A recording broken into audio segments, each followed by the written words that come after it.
બાપા સીતારામ. સીતારામ બુધિયા. આવો આવો, રોટલા ખાવા આવો. લે, અત્યારમાં તૈયાર થઈ ગયા? હા બાપા, આવો આવો. લ્યો બાપા, રોટલા ખાવ. મેલાની માથે ચામડા માથે વાલા. જુઓ જુઓ આ બજરંગદાસ પોતાની જાતને બહુ મહાત્મા સમજે છે અને ચામડા માથે રોટલા ખાય છે. હા વાલા. અરે આ રોટલો ચામડામાં હોય કે હોનાની થાળીમાં હોય, શું ફેર પડે છે? રોટલો તો રોટલો જ કહેવાય. આ ચામડાની મઢુલીમાં મારા રામે એક જ્યોત પ્રગટાવી છે, એને ઓળખો મારા વાલા. ચામડાની મઢુલીને નહીં, તમે એ જ્યોતને ઓળખો, મારા વાલાને ઓળખો.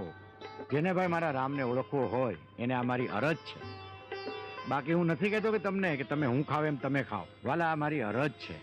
હું ખાઉં છું, તમને ન ગમે તો તમને મારા જય સીતારામ વાલા, અને ગમે એને જય સીતારામ.